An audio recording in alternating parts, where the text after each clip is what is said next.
Hey, my name is Ryan McKibben, and I'm going to talk to you today about the NFPA 1600. And what the NFPA 1600 is the National Fire Protection Association, or NFPA's, Standard 1600, which is a continuity of operations program. And what a COP is designed to do is help emergency management teams from separate agencies get on the same page to follow similar procedures in a disaster so they can better work together.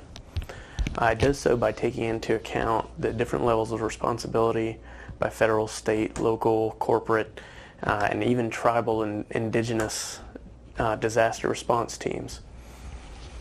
After the Oklahoma City bombings in 1993 by Timothy McVeigh and Terry Nichols, the NFPA became instrumental in developing disaster response for mass destruction policy.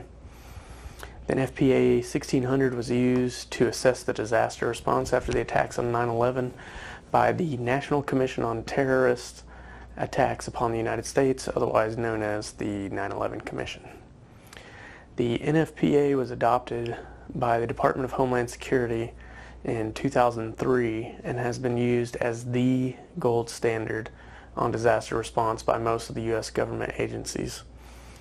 The NFPA 1600 is so far-reaching that even our own university's emergency management team uses it as a guide for creating disaster policy. Large corporations such as Procter & Gamble and Tyco have hired the NFPA to train their emergency management teams, and they've built their EM policies off of the NFPA 1600. The NFPA 1600 is a comprehensive guide that covers everything from mass destruction and a terrorist attack to what a family should do in case of a disaster.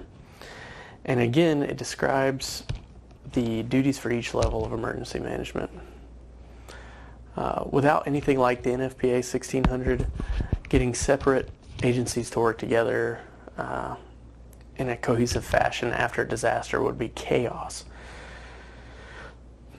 What the NFPA 1600 does is normalize procedures across agencies and for individuals so that they or we can mitigate and prepare with as many resources as possible rather than trying to do it separately. Then during the response and recovery phases, there are already similar plans in place between agencies in order to be successful. Otherwise, response and recovery would be delayed. So thanks to the NFPA 1600 and its wide acceptance by many government agencies, disaster response NGOs, and corporations, the chance of the U.S. to return to normal after disaster is pretty high. You can find the NFPA 1600 link for free in the link down below in the description. And please ask me any questions you have. I love this subject, and I'm glad to talk about it at any time. And I'm really passionate about EM teams across agencies working together to be more successful. Thanks.